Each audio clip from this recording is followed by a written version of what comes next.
Deixa eu ver se eu consigo fazer uma coisa aqui, porque tá me dando agonia isso daqui. Vou tirar essa folha e toda vez que eu terminar, eu viro aqui, ó. Fica melhor, né?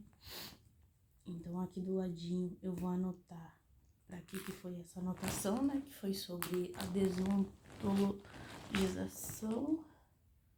Desontologização.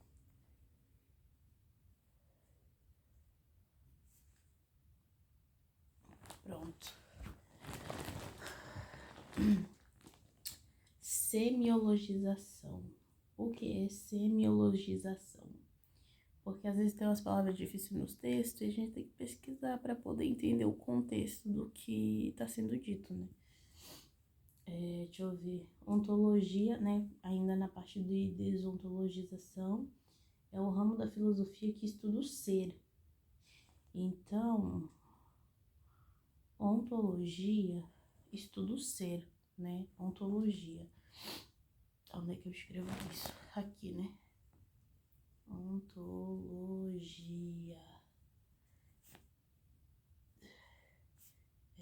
Estudo do ser. Ou seja, o que existe em sua essência, né? Vírgula. O que existe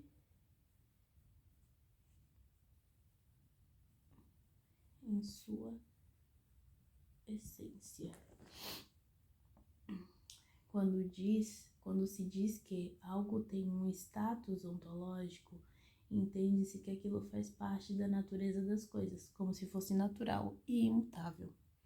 Desontologizar é o ato de retirar essa aparência de naturalidade. Então aqui, tá, deixa eu só completar aqui, senão vou me perder no coisa. Quando eles, ponto, né? Status ontológicos.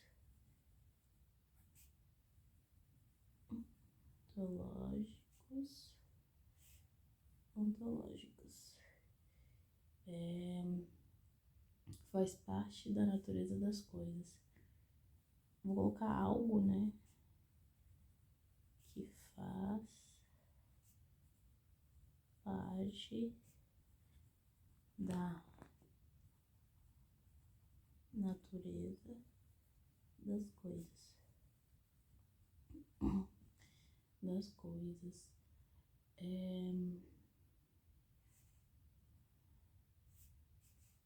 Como algo natural, imutável, né? E desontologizar, no caso, desontologizar seria o contrário disso, né? Que é o ato de retirar essa aparência de naturalidade. Então, desontologizar é o mesmo que tirar a aparência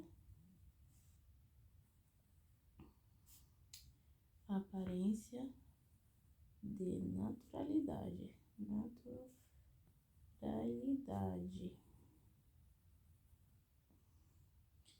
Mostrar que aquilo que parece fixo é, na verdade, construído historicamente e possível de mudança. Mostrar que o que parece mostrar que o que parece, tá meio estranha essa frase, fixo, foi construído, né, ou é construído,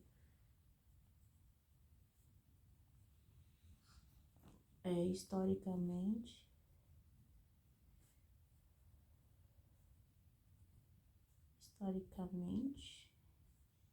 e possível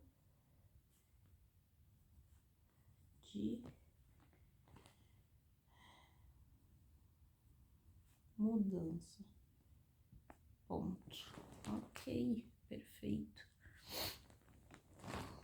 Agora, tá, então, o que pode ser observado quando a substância dessas inflexões incorre fundamentalmente sobre a desontologização da vida social? Então, seria a retirada da aparência de algo natural e fixo, implementando assim uma visão de que aquilo que parece, entre aspas, algo fixo, é algo historicamente, é algo que foi construído historicamente e que é passivo, né, e possível de mudanças. Pela semiologia.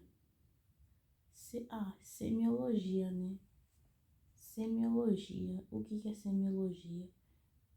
É o processo de interpretar fenômenos sociais, culturais ou comportamentais como um sistema de signo, ou seja, como portadores de significado, algo que pode ser lido, analisado e compreendido como linguagem. Semiologia.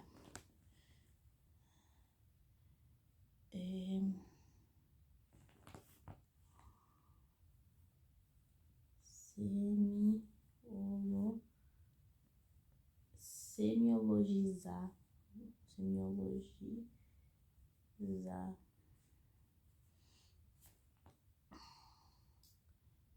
É um processo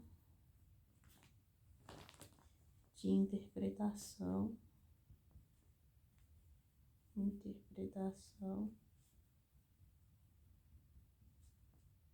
de fenômenos sociais,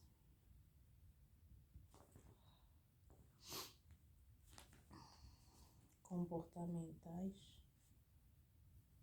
tá?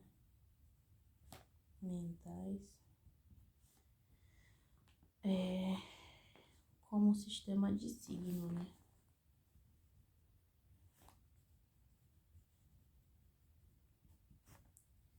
De signo. Não é signo de Áries, Peixe, Capricórnio, não, tá, gente? É signo de significado.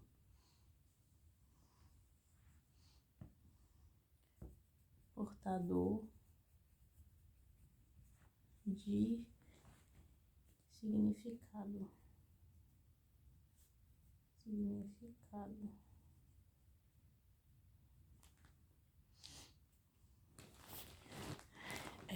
O que pode, ponto, né? O que pode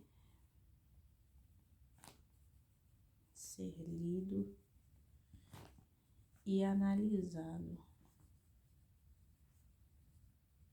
O que pode ser lido,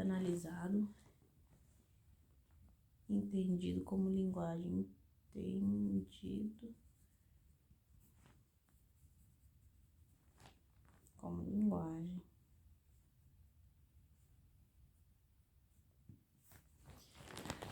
Em termos simples, né? Semiologizar algo é enxergar isso como um texto que comunica alguma coisa, mesmo que não seja feito de palavras. Então, é interpretar aquilo que vem para você, seja ele um texto, uma imagem, um gesto, uma palavra, um ritual, uma propaganda. Basicamente, a interpretação de tudo à sua volta, né? Eu acho que eu posso colocar assim, talvez. Que tudo tem um significado. Exemplo, né? Uma propaganda de perfume. Ao invés de só olhar o produto, você interpreta a imagem do modelo, a música, a cor, o cenário. Entende que tudo isso comunica uma ideia de luxo, desejo ou status.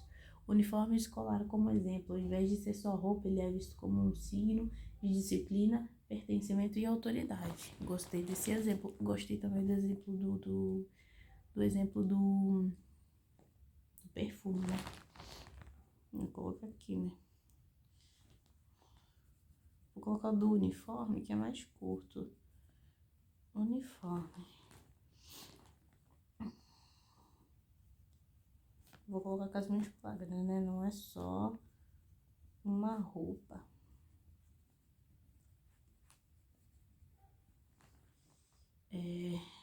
Ela é um signo, né? um símbolo, vou colocar um símbolo, ou um signo, né, um significado de disciplina,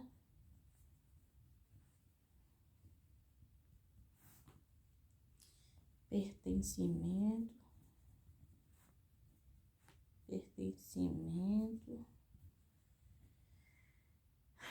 e autoridade.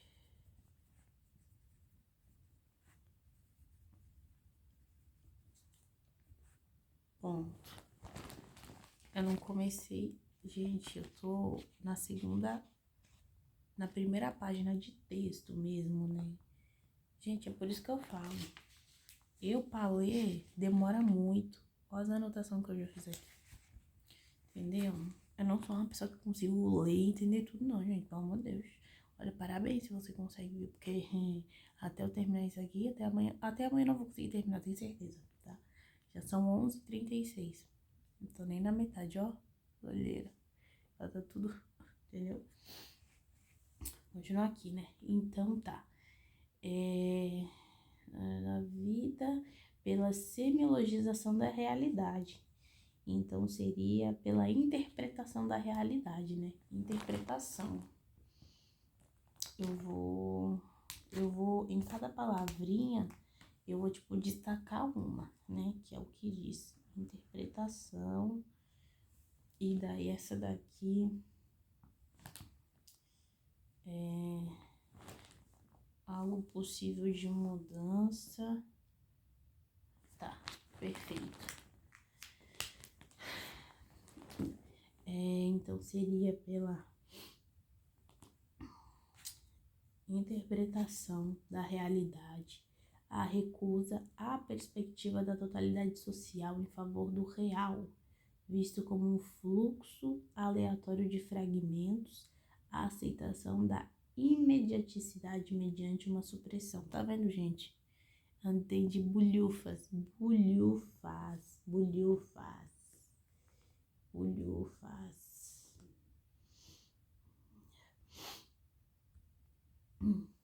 Jesus amado. Remover ou tirar algo que existe.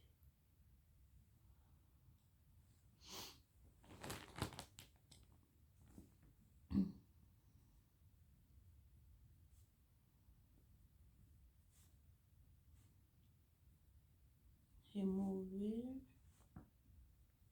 ou tirar algo que existe.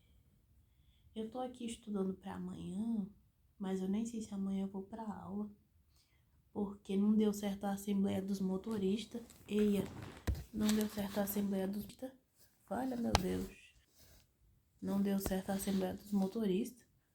Eu não sei se vai ter ônibus amanhã, que eles saíram da assembleia falando, tá bom, então, vocês não vão fazer nada não, então a gente também vai ficar, ó, quietinho. Não vamos nem dizer quando é que a gente vai começar a greve. Só falaram que a qualquer momento pode ter greve. Só isso que a gente sabe. Misericórdia. E assim é a vida do estudante, né? Que eu moro a não sei quantos quilômetros daquela faculdade. Entendeu? Podia estar mais pertinho aqui, né? Mas não. Tá lá. Entendeu? Tem que pegar 4 ônibus. 4 ônibus? 1, 2, 3. Não, 3 ônibus. 3 ônibus. Pra chegar lá. Tá? E ao todo no dia, eu pego 3, 2, eu pego 5 ônibus no dia. 5 ônibus no dia. 3 pra ir, 2 pra voltar.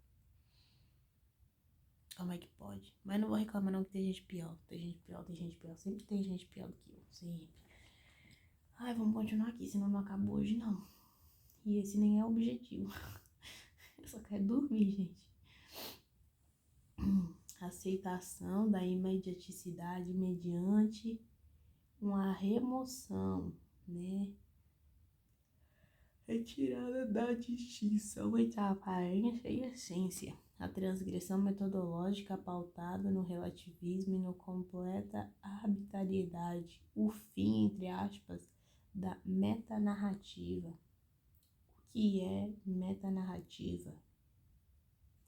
Metanarrativa. Afastar um pensamento indesejado. Valha meu Deus. Que isso? O pensamento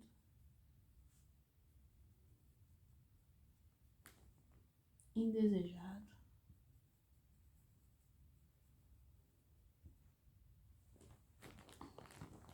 Ó, de novo. Isso aqui fica paradinho assim, pelo menos. Ó, pronto. Era só fazer isso. Valha meu Deus. Metanarrativa é um conceito usado para descrever uma história abrangente ou explicação. O fim das histórias. História. Que substancialmente se ancora na perspectiva do antimarxismo e o neo-irracionalismo, que se pauta numa articulação entre o irracionalismo propriamente dito e a razão em sua acepção mais formal. O que quer dizer esse trechinho?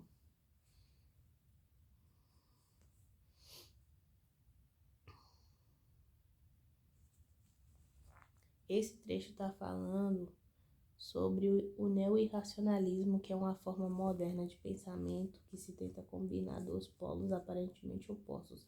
Realmente, né? Como é que tu vai combinar água e óleo? Não dá certo, não. A valorização do que não é racional. Jesus amado. Não, rapaz. Eu vou ter que escrever do outro lado da folha, né? Aqui, ó. Por isso que eu gosto de imprimir assim, porque aí tem espaço. Irracionalismo. Valorização do irracional, né? Não do irracional, mas tipo, muito mais das emoções.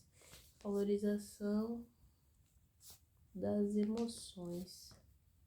Vou colocar entre aspas irracionalidade. Irracionalidade.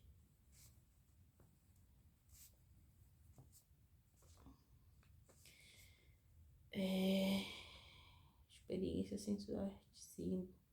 A razão em sua acepção mais formal. Isto é, a razão entendida de forma lógica, sistemática, como na ciência exata. Entendi. Então aqui, quando ele fala que o neo-irracionalismo que se pauta numa articulação entre o irracionalismo propriamente dito é a razão em sua acepção mais formal. Lógica, razão entendida de forma lógica, então. Né? Ponto. Razão entendida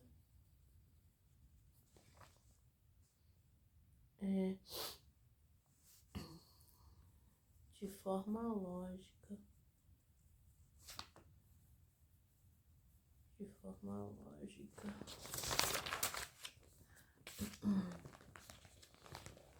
Nessa medida, sabendo do alcance e da centralidade da produção do conhecimento em nível de pós-graduação no âmbito do serviço social, tanto para a formação quanto para o campo da prática, é que nos propusemos a investigar como, de que forma e em que medida tem se dado a incidência dessas inflexões pós-modernas na bibliografia produzida no interior desses programas, analisando os contornos e impactos nessa relação.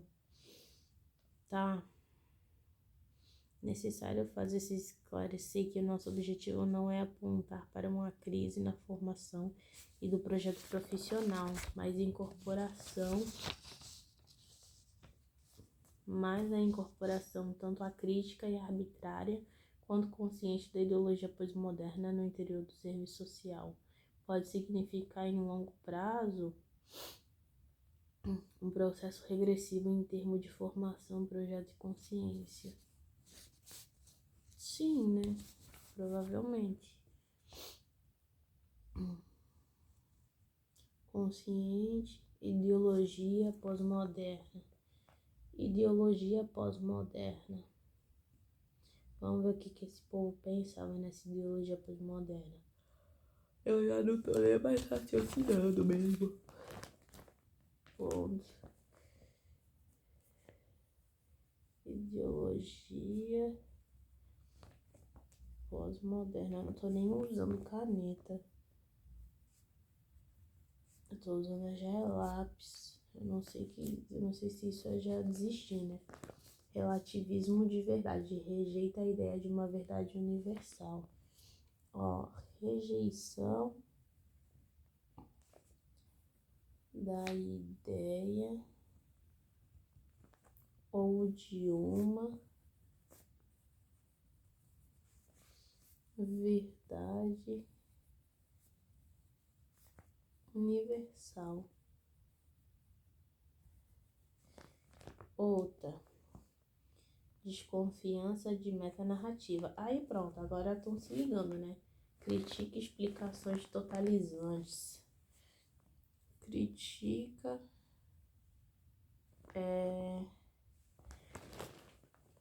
explicação totalizante. Seria tipo coisas absolutas, meio que isso, né?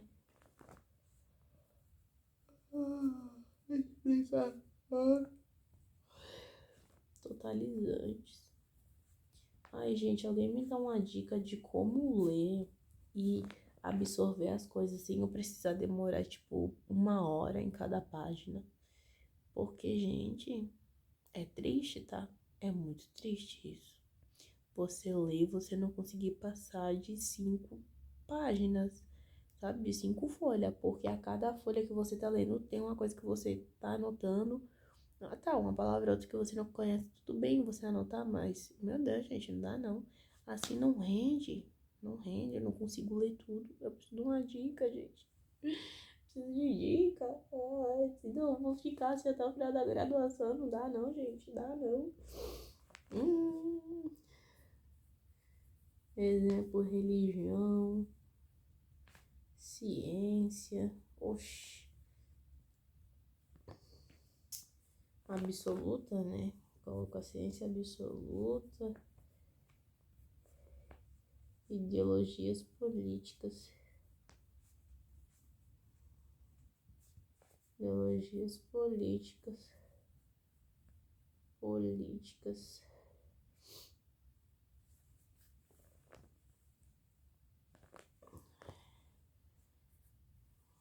Valoriza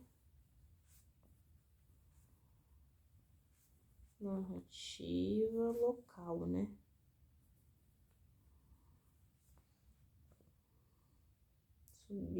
Subjetivas e plurais. Subjetivas e plurais.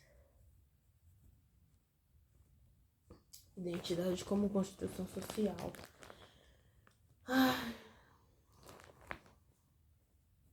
Deu só isso aí que eu vou colocar aí, deu. Identidade como construção social. Então, gênero, raça, sexualidade, cultura, cor.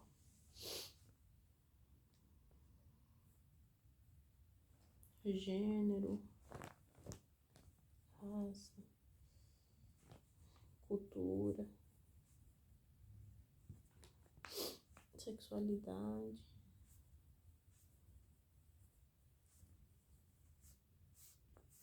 Enfim, e outras infinitas coisas, né? Ok.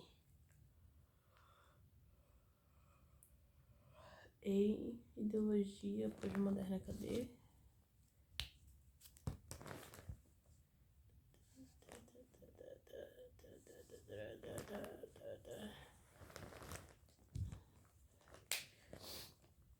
O nosso estudo buscou elucidar esse desafio que está posto e apontar elementos que subsidiem a não capitulação diante da voga pós-moderna.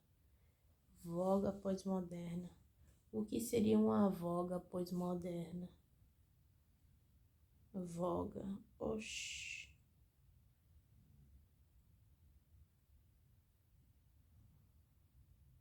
Uma forma mais formal de dizer uma moda, uma tendência típica dos tempos.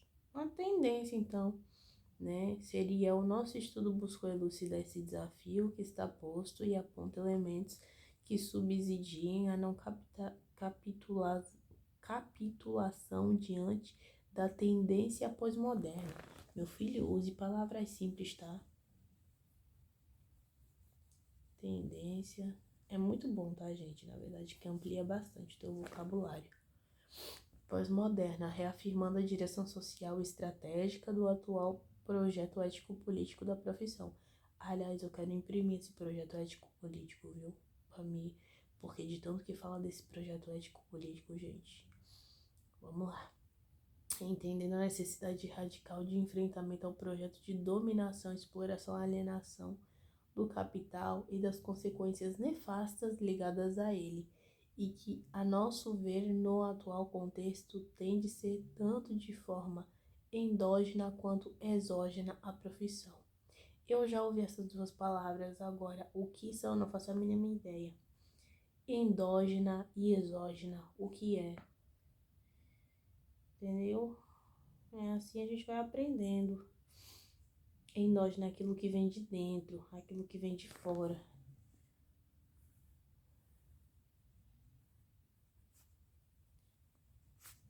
Vem de dentro.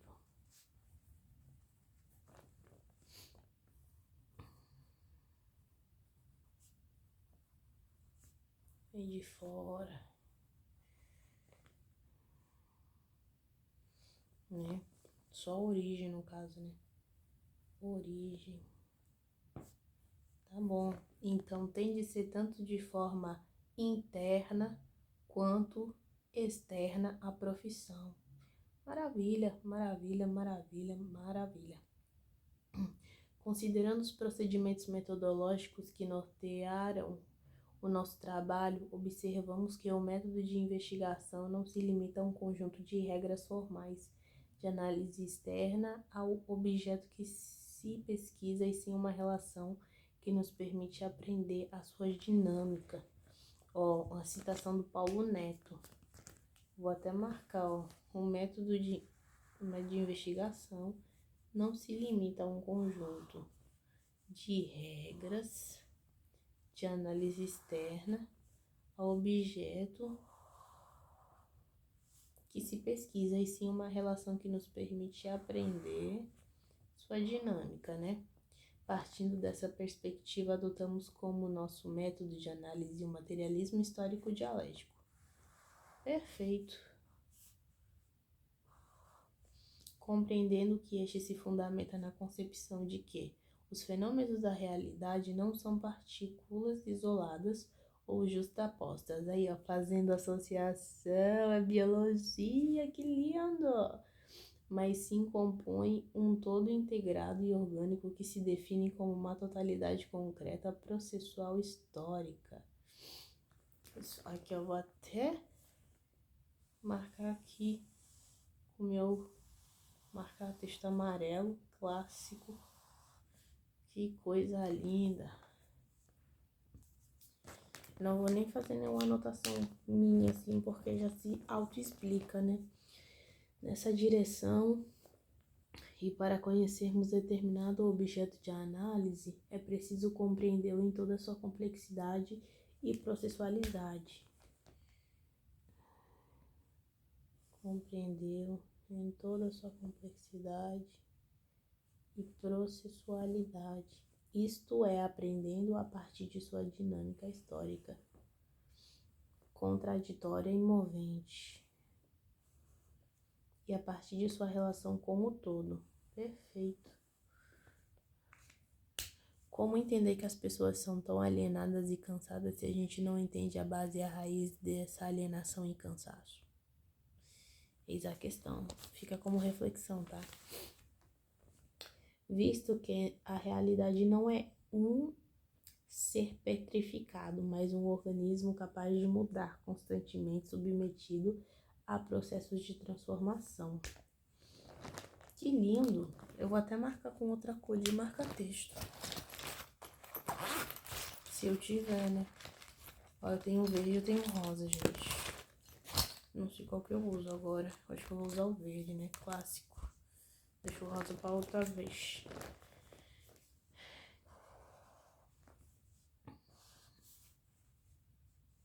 Mais um organismo capaz de mudar constantemente, submetido ao processo de transformação. E esse processo de transformação é histórica. Pode ser histórica, né? Na maioria das vezes, né? Uma transformação histórica.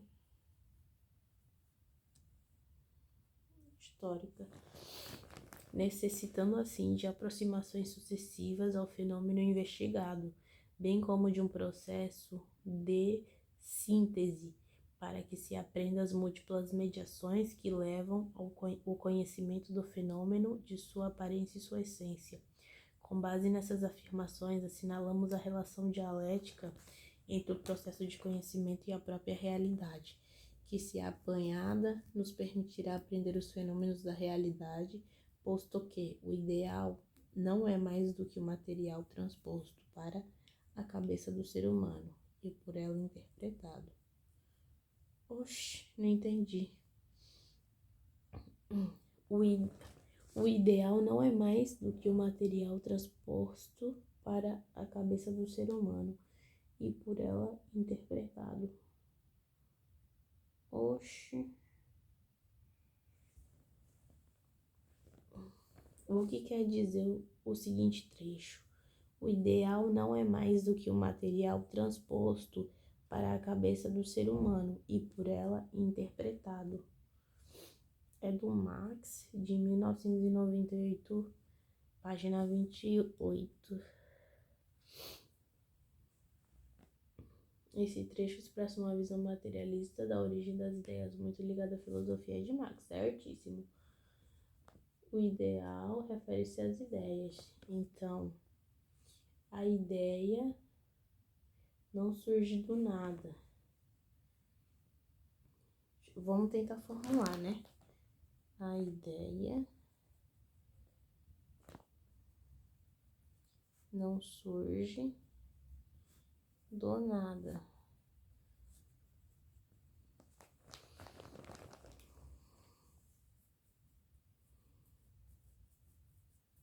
Transposto para a cabeça do ser humano, ou seja, o humano experimenta a realidade material a partir disso cria a representação mental.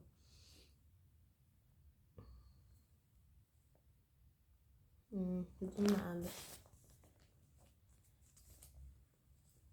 Ela provém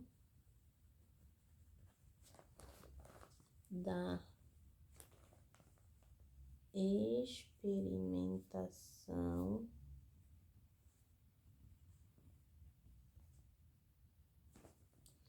do material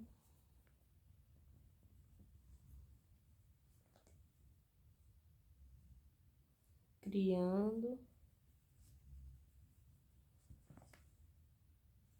a partir disso representações mentais, no caso as ideias, né? Então, o ideal não é mais do que o material transposto para a cabeça do ser humano e por ela interpretado. Não são cópias exatas do mundo, mas interpretações subjetivas da realidade. Então, a ideia não surge do nada. Não surge do nada. Ela provém da experimentação do material, criando, a partir disso, representações mentais subjetivas da realidade material. Subjetivas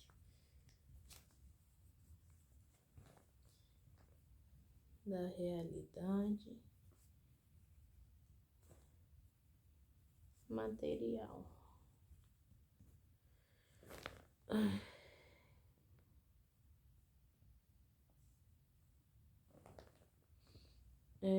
Se uma sociedade vive em condições de grande desigualdade, ela pode desenvolver ideias como ricos são superiores porque se esforçam mais. Pobres merecem sua condição. Essa ideia não surge do nada, mas sem interpretações derivadas de uma realidade material desigual.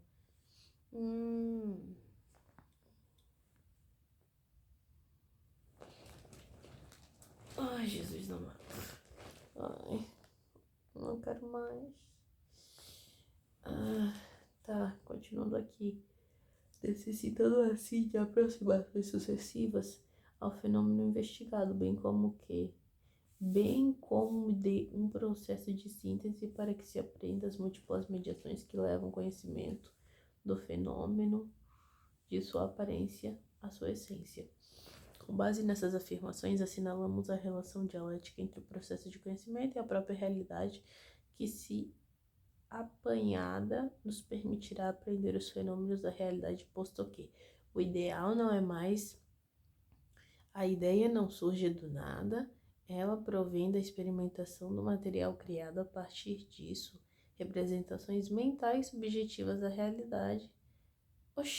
A partir disso, representações mentais subjetivas da realidade, são criadas, né? A ideia não surge do nada. Ela provém da experimentação do material criado, vírgula. A partir disso, representações mentais subjetivas da realidade material se formam, né? Se formam. Ponto. Assim, o eixo norteador de nossa investigação passa pela identificação e compreensão de como se processam as mediações entre a ideologia pós-moderna e suas inflexões particulares no âmbito da produção do conhecimento internacional, de modo a identificar as tensões geradas com o atual projeto político do serviço social, as determinações socio-históricas da ideologia pós-moderna. Inicialmente, traçaremos o quadro que compõe o conjunto das mediações socio-históricas do pós-moderno, com vistas a reconstruir a base ontológica sobre a qual se inscreve tal conjunto de ideias. Essa perspectiva de análise nos conduz ao contexto das transformações societárias processadas nas 3 últimas décadas do século XX, que vieram a sedimentar uma nova fase capitalista, posto que, como afirma Harvey, a partir desse período registram-se nítidas modificações nos processos de trabalhos, nos padrões de consumo, nas configurações geopolíticas e nas práticas de Estado. O que estava acontecendo no século XX? No século XX não, no ano de 2005, no século XX.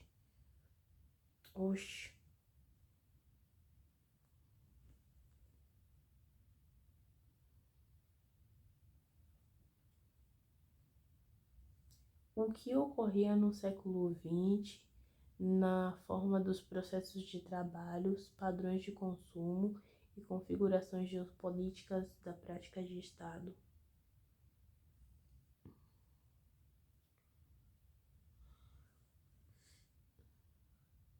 O século XX foi marcado por transformações profundas no trabalho, padrões de consumo e configurações, formulação de processo de trabalho, Taylorismo e Fordismo.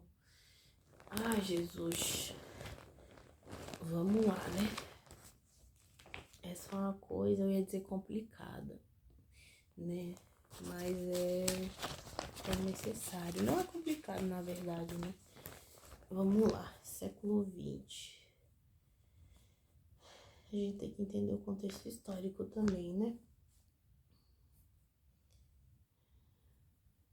Taylorismo. Toda vez que eu leio essa palavra, eu lembro da Taylor Swift. E olha que eu nem escuto as músicas dela. Taylorismo, Fordismo. O Taylorismo, né? É a divisão extrema do trabalho. Divisão extrema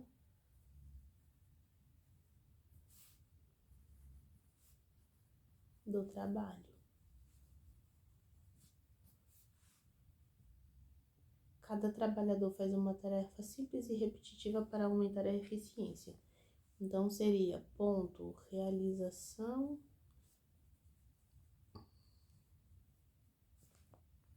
de tarefas simples, entre aspas, né? Simples,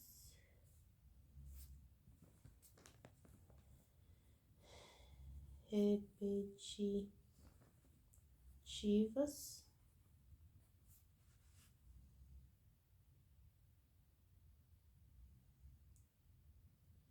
que aumenta a eficiência. Aumenta a eficiência. Eficiência. Fordismo, produção em massa com esteiras rolantes, como a Ford, né? Vem da própria marca de carros, né? Da empresa. Fordismo, produção em massa. Produção em massa.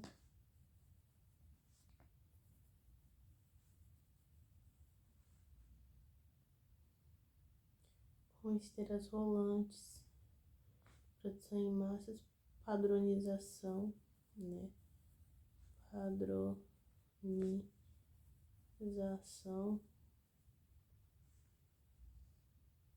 Aumento de salário para estimular o consumo. Da onde que aumentava o salário? Vou colocar bem entre aspas, né? Aumento de salário.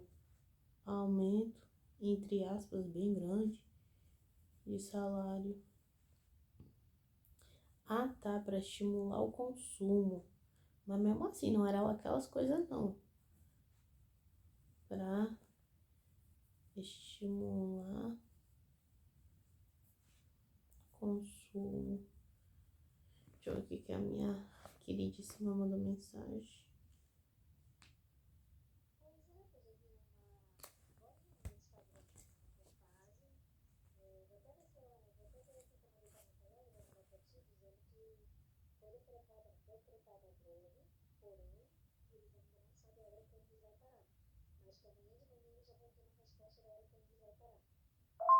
Mas a greve já foi decretada.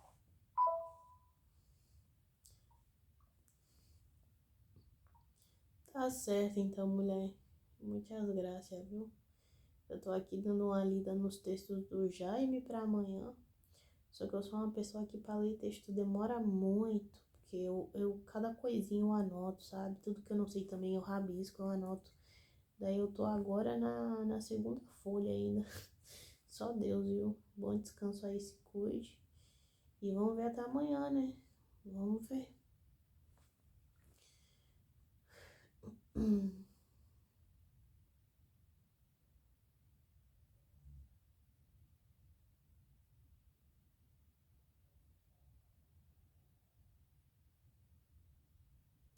Ah, tá. É porque eles falaram que iam ter a resposta amanhã de manhã, entendeu? Daí, tipo, não foi na hora, né? Mas enfim. Tá certo, então. Vamos ver o que dá amanhã. Boa noite, gente. Vocês durmam bem, viu?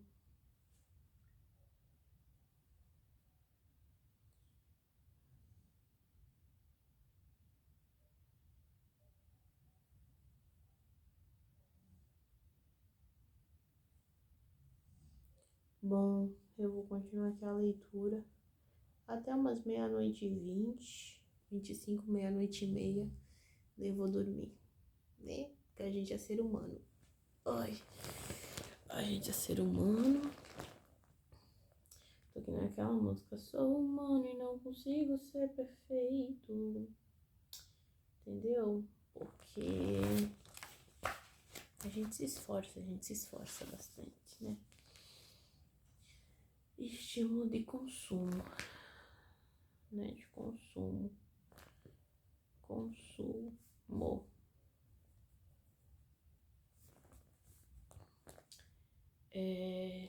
Operários comprando o carro que ele mesmo fabrica. Exemplo, né? É muito comum, né? Hoje em dia, na verdade. Operário compra o carro que fabrica. E o pior é que, tipo assim, pra ler... Ai, gente, sério. Pós-Fordismo, segunda metade do século, produção mais flexível, né? Aí, pós tudo isso. Produção flexível.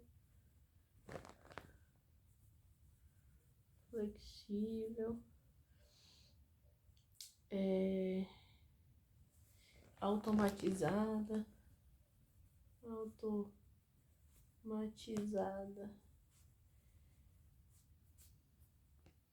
Menos estoque, né? Mais produção sob demanda. Produz por meio de demanda.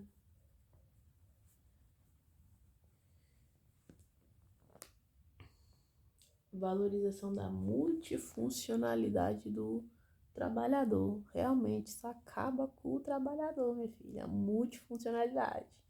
Coloca um motorista para dirigir, receber pagamento, dar troco. Realmente, tá tenso, viu? Tá tenso. Ai, senhor, eu acho que eu vou pegar uma coberta, alguma coisa. Coberta não, né? Coisinha aqui, ó. Ai, só pra colocar meu braço aqui. Tá. Ai, nossa, melhorou muito, muito mesmo.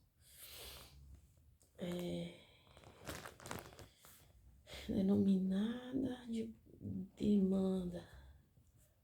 A multifuncionalidade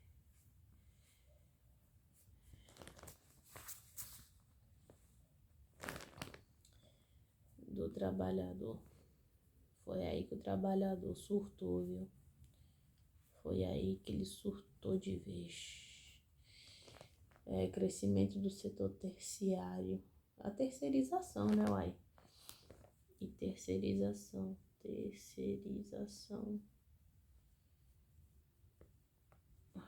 A cada dia que eu aprendo mais sobre o mundo e como ele funciona, e o capitalismo, e o proletariado, e a burguesia, eu peço mais para que Jesus volte. Falo, volta logo, Jesus, vem me levar pra casa. E é incrível como isso é um vício, né, cara? Tipo, é um ciclo que parece que não tem fim. É um ciclo que parece que nunca vai acabar, sabe? Que sempre vai continuar a mesma coisa. Que nem aquela música onde o rico cada vez fica mais rico e o pobre cada vez fica mais pobre, sabe? E o pobre que consegue alcançar um patamar de vida que ele tanto queria e deseja, ele tem que ralar muito, muito, entendeu? Tudo, parece que tudo é 3 vezes mais difícil, sabe? Parece não, né? Na verdade é 3 vezes mais difícil. Tu tem que ser 3 vezes melhor, tu tem que ser 3 vezes mais inteligente, tu tem que ser 3 vezes mais esforçado, 3 vezes mais trabalhador. Isso cansa a gente, sinceramente, sabe? Às vezes eu fico pensando, assim, tipo, não é pensamento como se, nossa, eu quisesse ser, né? Mas às vezes eu fico pensando sobre isso enquanto eu estudo, tipo, se eu fosse branca, tudo seria, tudo seria tão mais fácil, sabe? Não sei, às vezes é um pensamento que vem, mas não que eu quisesse ser, tá, gente? Pelo amor de Deus, né? Porque, como diz a moça de um vídeo que viralizou, a nossa pele brilha no sol. Pessoas têm inveja. Ai, Senhor amados, a mente não... Como é que a mente não fica, né? Depois do horário de dormir. Misericórdia. Vamos lá que ainda tem muito pela frente. Padrão de consumo. Padrão de consumo.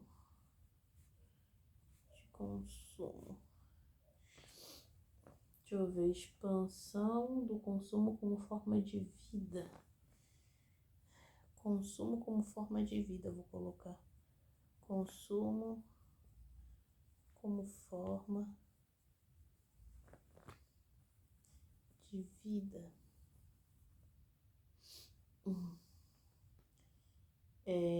Cultura do consumo é alimentada por publicidade, infelizmente.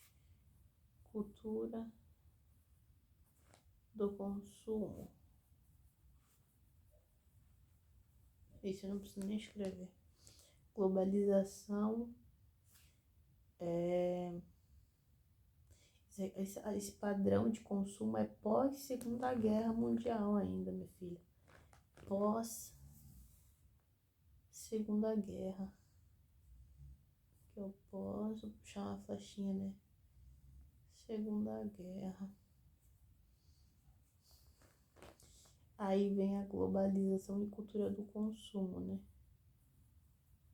Globalização,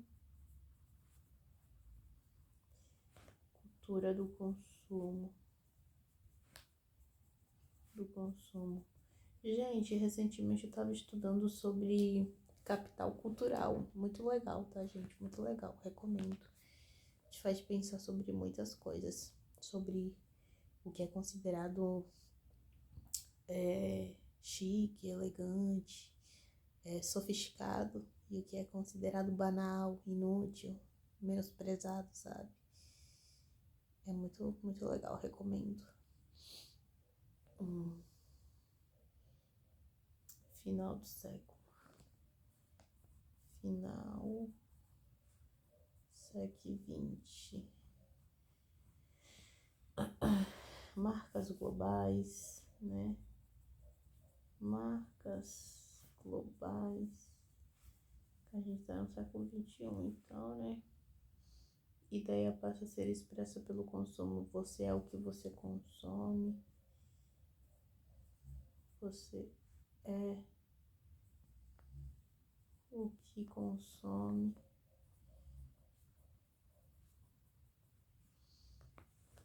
Né? Surgimento de consumidores mais críticos, mas também de consumo alienado e compulsivo. Consumidor crítico, alienado e compulsivo. A gente, sinceramente, é muito compulsivo. É muito estressante e causa muita indignação quando você começa a estudar essas coisas. Tipo, o estudo abre muitas portas, mas a principal que ela abre é a sua mente, sua forma de pensar. Não que eu fosse uma pessoa que tivesse pensamentos, sei lá, que tipo, não conhecesse a realidade ou o que acontece, né? Eu, graças a Deus, não sei se graças a Deus ou não, mas eu sempre tive em mente, né, as coisas que acontecem na vida. A gente se aprofunda mais, a gente vê como as coisas acontecem. Nossa.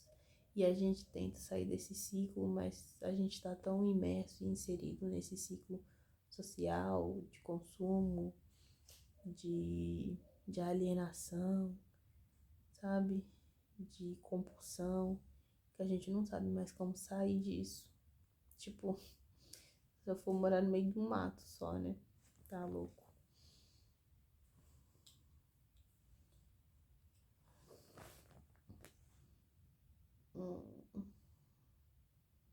Vamos ver aqui uma coisinha, né? Aqui, né? Tá, essa pessoa. Tá. Aí aqui tem uma citação. Uma citação. É no curso da década de 70 que emergem visivelmente as transformações societárias que, embora já sinalizadas no decênio anterior, vão marcar os anos 80 e 90, revelando inflexões significativas no envolver da sociedade capitalista. Partimos dessa leitura por considerarmos que essas modificações ocorrem simultaneamente à disseminação de formas culturais pós-modernas, firmando-se em teses de que há uma relação necessária entre as das últimas, a imersão do processo de flexibilização capitalista e um novo ciclo de compreensão de tempo e espaço na vida social. Mas o que seria esse tempo-espaço que ele fala? Compreensão de tempo e espaço. O professor fala que a gente tem que ler pra gente socializar, mas eu leio, eu levo muito mais dúvida do que socialização.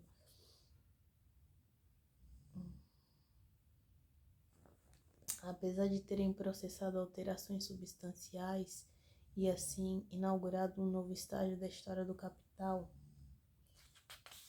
essa transformação não alteraram sua estrutura essencial. A produção de mais-valia, a acumulação de capitais, a superpopulação relativa à substituição do trabalho vivo pelo morto, né, que são as máquinas, e a transformação do valor da força de trabalho em salário continuam intocadas. Isso me assusta. Isso me assusta. Eu acho que, tipo assim, o que mais... Eu não sou uma pessoa ligada à política nem nada, mas às vezes algumas coisas que me deixam muito incrédulas é que às vezes você, tipo, só de você começar a estudar, por exemplo, numa faculdade federal, já acham que você virou mil e uma coisa, sabe? Mas eu acho que tem gente que realmente fica bem coisado, né? Que eu fico meio assim. Mas tem coisas que você vai abrindo os olhos e você vai olhando ao seu redor e é triste. Continuando. O que significa dizer que não há o surgimento de uma sociedade pós-moderna, e sim ideias pós-modernas, que agem e se articulam com essas leis fundamentais do capital. Não houve a sociedade, não houve o surgimento de uma sociedade pós-moderna, e sim ideias que articulam com as leis fundamentais do capital. Para isso, tomaremos como premissa de nossa análise o que aponta Mandel, ao afirmar que para se realizar qualquer análise marxista acerca do desenvolvimento histórico do capitalismo e mesmo em torno da sua fase contemporânea, é preciso reconstruir mediações fundamentais como a luta de classes, o papel do Estado burguês, a ideologia do capital, o comércio mundial e as formas dominantes dos superlucros. Elementos esses essenciais que articulam tanto no momento da produção quanto da reprodução social do capital e que se põem no movimento das transformações societárias originadas na ordem da crise do capital dos anos 70, alavancada por sua vez pela recessão generalizada da economia capitalista internacional. Para Marx, a produção social capitalista estrutura-se em um estado de equilíbrio circunstancial, o que faz com que esse sistema, que é baseado no valor de troca no livre mercado, no descarte do valor de uso efetivo das mercadorias e na obtenção de lucro, não resulte num caos permanente. Pelo contrário, garanta nesse processo os elementos necessários à sua reprodução.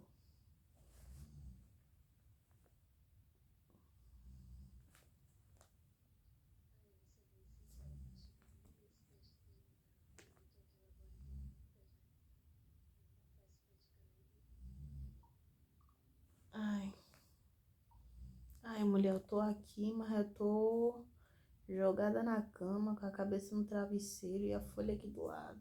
E eu vou lendo. Eu, assim, leu tudo hoje, não sei se eu vou conseguir, não. Ai, mas seja o que Deus quiser, sinceramente. Qualquer coisa também, tu vai pegando o que o pessoal vai falando na sala, tu vai fazendo as perguntas aí, tudo certo. Tinha umas coisas que eu queria anotar aqui desde o início. Deixa eu ver. Reconstruir mediações fundamentais, luta de classe, papel do Estado burguês, ideologia do capital, comércio, dominantes e superlucro.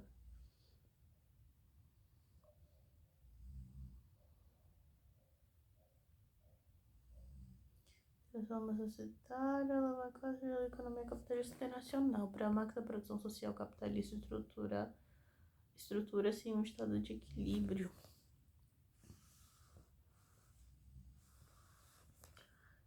O que faz com que esse sistema é baseado no valor de troca, livre mercado, no descarte do valor efetivo de mercadorias e da obtenção de lucros, né? Não resulte num caos permanente, que não resulte, pelo contrário, garanta esse processo os elementos necessários para a reprodução.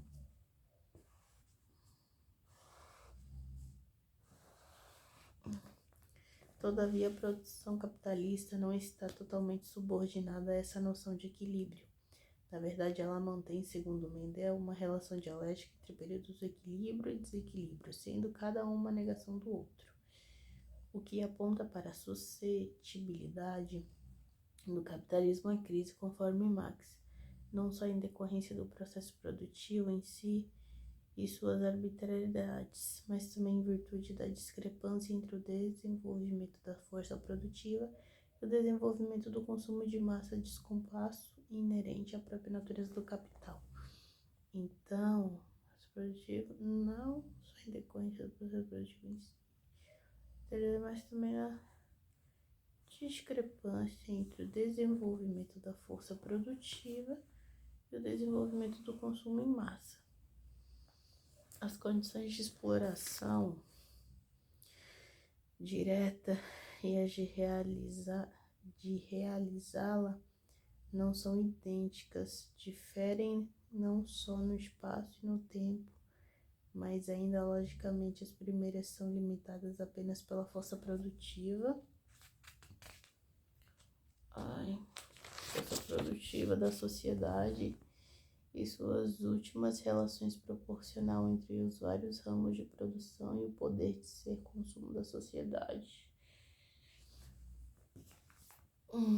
Peraí, só um minuto.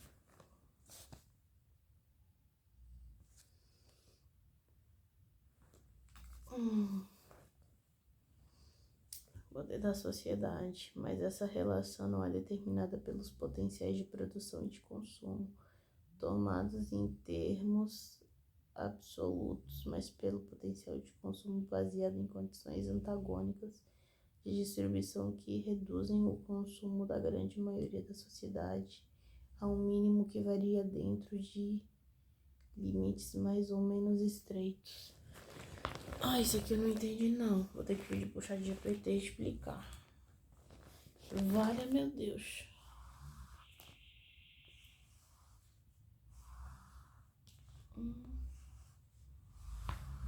Amanhã tem que acordar cedo ainda. Não, Jesus. Como é que tem adolescente que quer casar essa idade, gente? Eu nem sou casada, nem nada do tipo. Não tenho, tipo assim, conta pra pagar, assim, tipo, né, casa, essas coisas. E tem adolescente da minha idade, jovem da minha idade, que tem que casar, fazer faculdade ao mesmo tempo. Rapaz, tem que ter muita graça de Deus, muita graça. Ai, que eu mesmo aqui não tô tendo nem força, nem graça. Vê aqui a mensagem.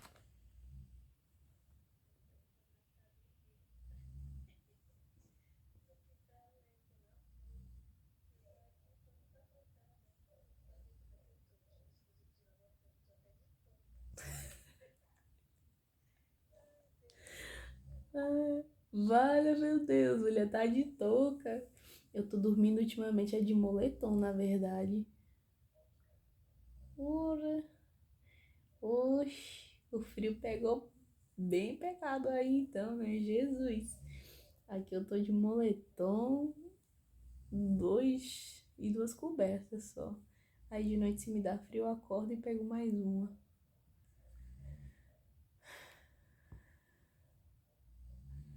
Ai, Jesus amado.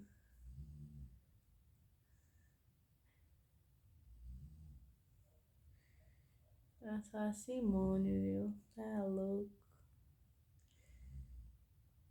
Meu Deus, ainda tem gente acordada desse horário, 00:30. Não, rapaz.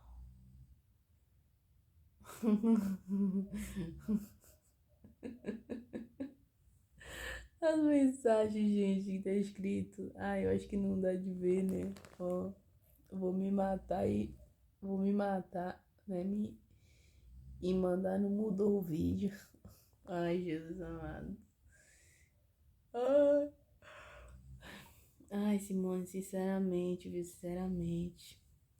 Eu gostaria de ter o superpoder de ler tudo e entender. Seria tão bom, tão bom.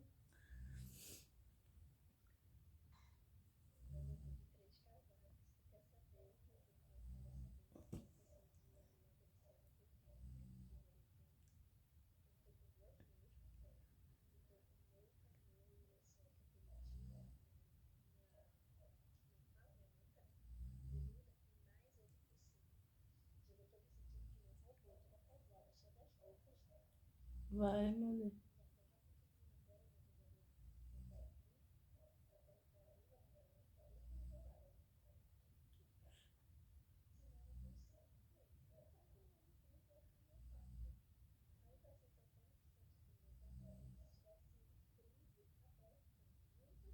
Ui.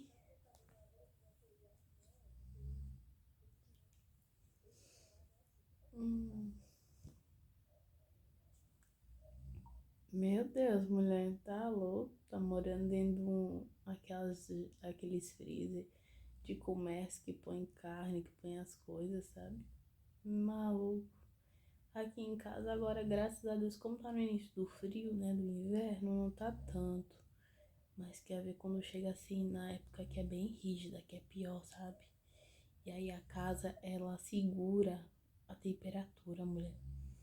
Aí, Jesus amado, né? Antes era pior porque a gente não tinha janela, né? Aí era tudo tapado com uns pedaços de telha.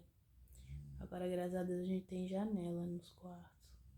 Mas quando não tinha, rapaz, aqui a gente dormia, acho que com.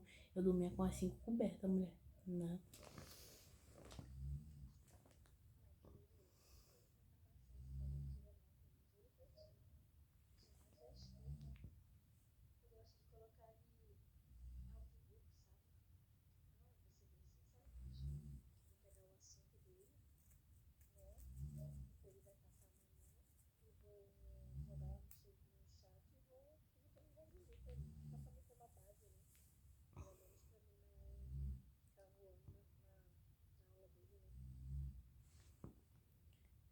Tá certo, mulher. Tem uma IA que chama Black Box. É bem boa pra isso, tá? Aí faz isso, tu pode jogar lá. Eu acho que ela transforma até em áudio, se eu não me engano. Mas assim, mulher, o problema é que, tipo assim, eu já tentei de outras formas. Eu já tentei de outro jeito, sabe? Já tentei aprender com audiobook. Eu já tentei aprender, tipo assim, outras formas que não seja ler e anotar, sabe? Mas eu insisto, ter o negócio físico na mão e tudo que eu ver que eu não entendi, pesquisar e anotar e escrever, sabe? Só que aí às vezes, tipo assim, eu faço isso, às vezes chega um momento que eu preciso daquela informação, eu não sei onde é que tá essa informação, né? A pessoa parece que não aprendeu. Mas só Deus na causa, viu, mulher? Só Deus na causa. Eu tô aqui morrendo de vontade de dormir. Ui, meia-noite 34. Acho que às meia-noite 50 eu vou me deitar. Amanhã tem que acordar cedo. Enquanto eu ainda não cancelo a matrícula na Unisul, amanhã tem que apresentar trabalho. Eu só vou ir pra não deixar as meninas na mão, que a gente já tinha feito trabalho e tudo. Depois disso não vou mais, não. Ai, Senhor amado. Acho que é. O potencial é além disso, restringindo pela tendência à acumulação, pela propensão a expandir o capital e produzir mais-valia numa escala ampliada. Vou colocar no chat GPT para me explicar isso aí. Me explique esse trecho.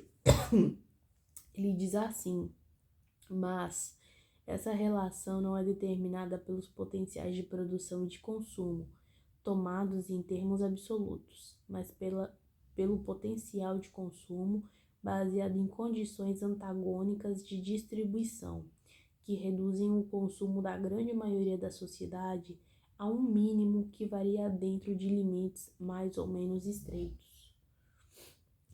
Eu entendi mais ou menos, agora lendo pausadamente, mas mesmo assim, sabe, a gente fica meio birula da cabeça. Meio assim da cabeça.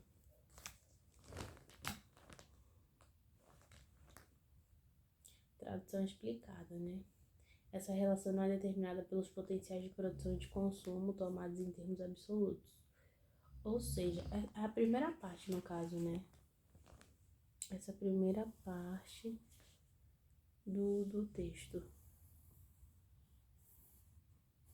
Ai, Senhor amado. Aqui, ó. Vou me anotar aqui. Primeira parte. Ou seja, a forma como se consome na sociedade não depende apenas da capacidade total de produzir bens, nem do quanto as pessoas poderiam consumir se tudo fosse distribuído. Então, a forma de consumo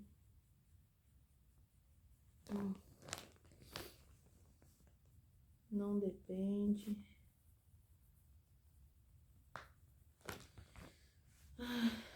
da capacidade. Eu ainda quero trabalhar, meu povo, com todo esse negócio. Ai, gente, não gosto de ficar parado. Depender dos outros. Dá nervoso. De produzir bens.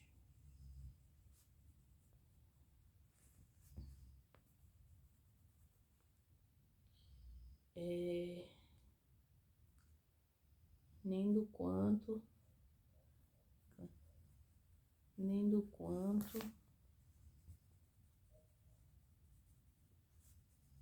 poderiam consumir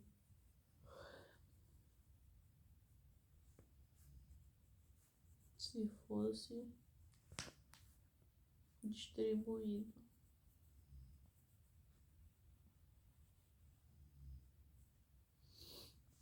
Igualmente, né, no caso. Mas nunca é, né, também. Igualmente, exemplo, só porque o país produz muita comida não quer dizer que todos vão se alimentar bem, verdade. Exemplo, distribuição, não vou anotar tudo isso não, ele colocou para distribuição desigual do alimento. Desigual do alimento.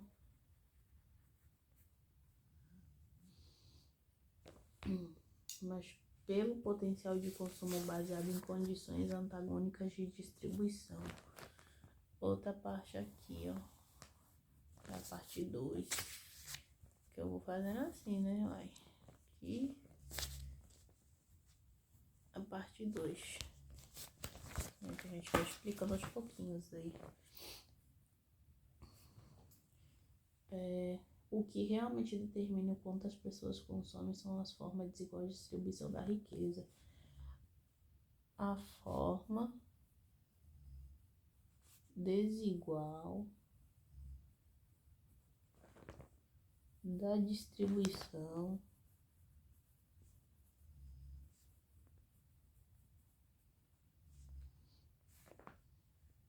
da riqueza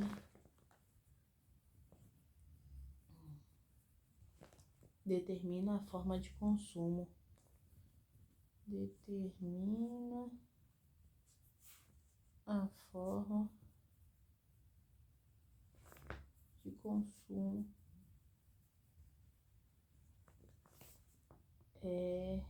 Essas formas são chamadas de antagônicas, favorecem uns e prejudicam outros.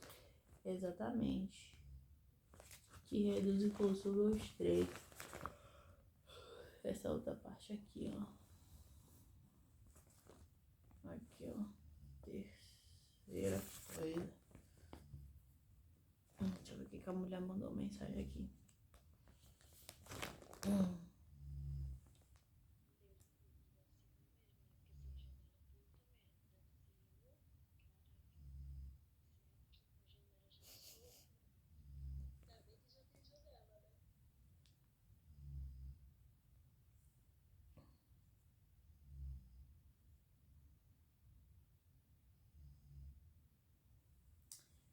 terceira, né? Terceira diz assim. Estreito, né?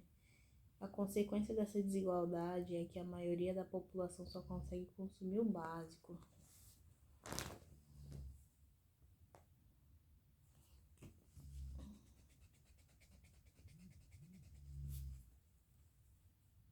Vou colocar mal para baixo. Consequência da desigualdade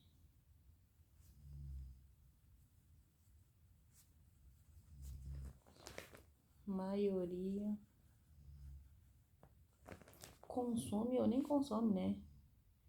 Consome, vou colocar entre aspas também, o básico, que tem gente que nem isso tem, né? O básico.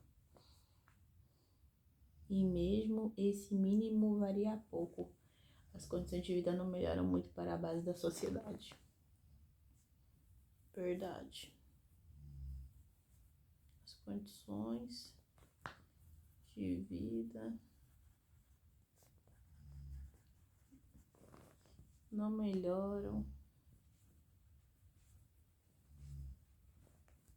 muito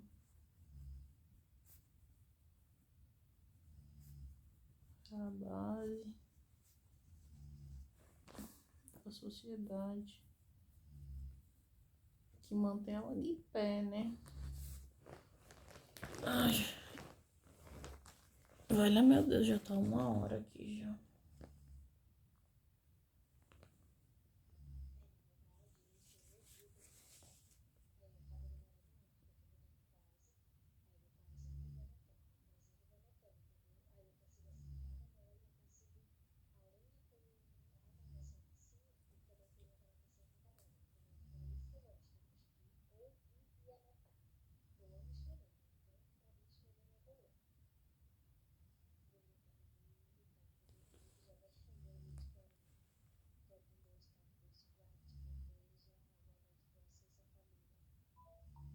Amém, amém. Pra você também, mulher, viu? Descanse, que amanhã é outro dia.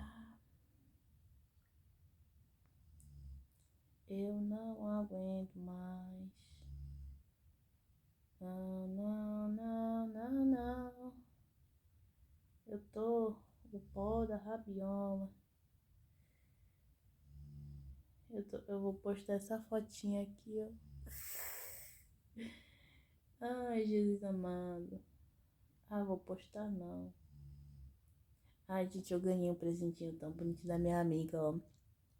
Eu bati foto, né, pra enviar pra ela. Eu ganhei um gloss.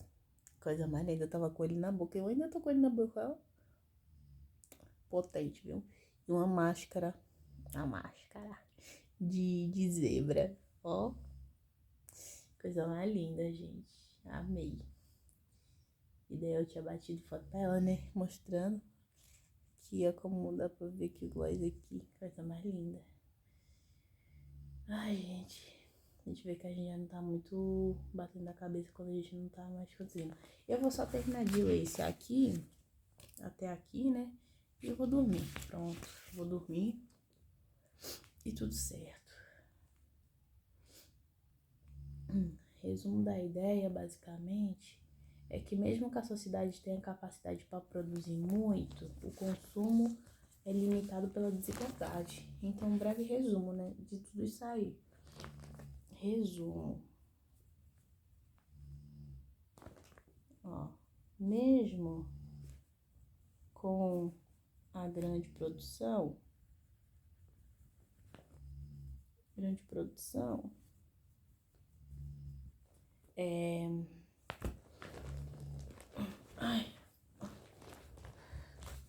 o consumo é limitado, né? É limitado. Ai, tem alguma coisa embaixo de mim. Ah, tá. É um fone de ouvido. O consumo é limitado pela desigualdade. Pela desigualdade Desigualdade. Condição antagônica, né? Porque tem muita produção, mas a distribuição enfim. Isso faz com que a maioria viva com pouco.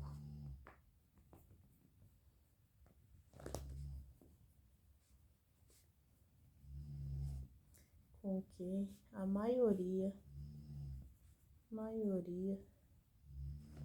viva com pouco. Enquanto a minoria, né? Enquanto a minoria se esbalda em tudo que é bom e do melhor, né? Concentra riqueza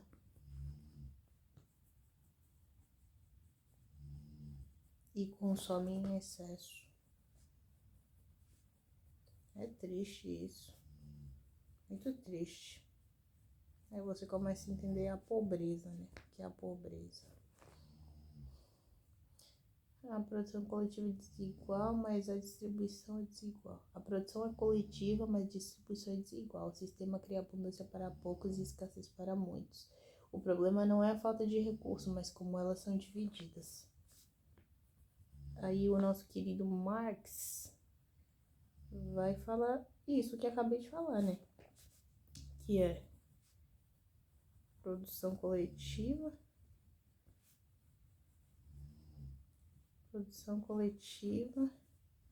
mas tem a distribuição desigual. Distribuição desigual, né? Sistema de abundância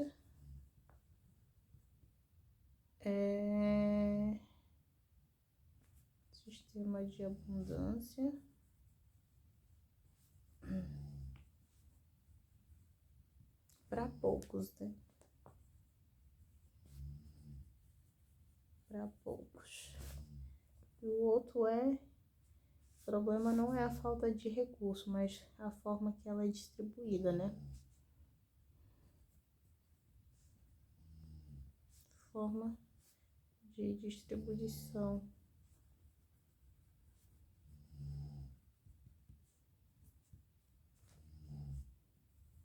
do recurso.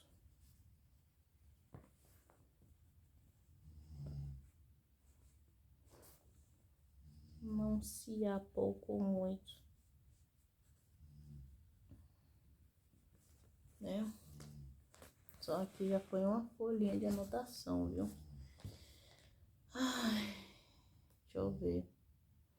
Por conseguintes, as crises do capitalismo têm suas origens nas próprias leis internas. Esse modo de produção respondem a um andamento cíclico, posto que essa produção traduz-se pela expansão e contração sucessiva da produção de mercadorias e da produção de mais-valia, que corresponde, por sua vez, a um ciclo adicional de expansão e de contração na realização de mais-valia e na acumulação do capital, em ritmo, volume e proporção diferenciados.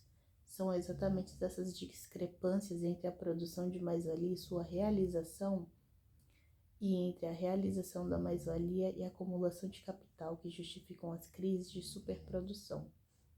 Eu acho que eu vou colocar um pontinho aqui, para me voltar, entendeu? No movimento ascendente da acumulação do capital, há tanto um crescimento na massa quanto na taxa de lucro e um aumento tanto no volume quanto no ritmo da acumulação, correto? O processo de aceleração da acumulação.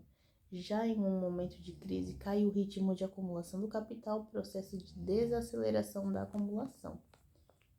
Mais um negocinho para botar aqui. Vale esclarecer que quando a aceleração da acumulação do capital atinge determinado ponto, incide a dificuldade de se manter a valorização da massa total desse capital acumulado. Então, a valorização do capital, né? Aqui, ó. Valorização.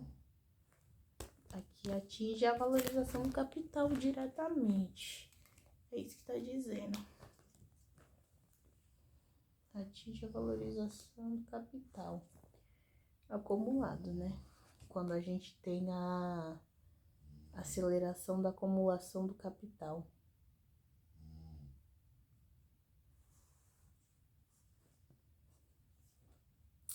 Como demonstra a queda tendencial na taxa de lucros.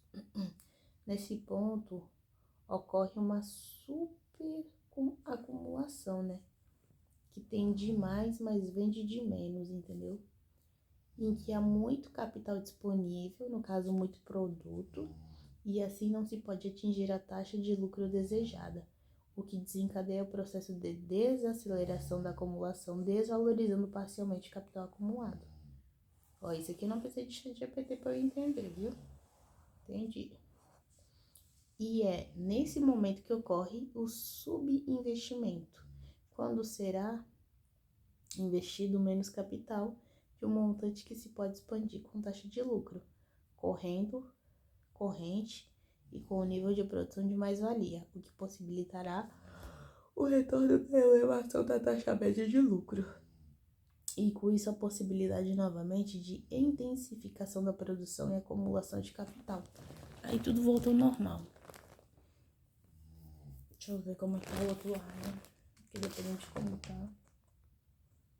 Ah não, gente, chega, por hoje é só. É 00:52, passei 2 minutos do meu horário. Então eu parei aqui. Ó, consegui ler. 1, 2, 3, 4, 2, 4, 5, 6 páginas em 1 hora. Em 1 hora. Tipo, fazendo anotação ainda. E mais um monte de coisa, né? Na verdade. É isso, gente. Obrigada por me acompanharem, né? Essa 1h30 quase. Eu ia fazer um time-lapse, mas acabou que eu meio que desisti. E aí, fiquei gravando vídeo mesmo. É isso, vai ser um vídeo sem edição, sem nada. Só bem normal mesmo.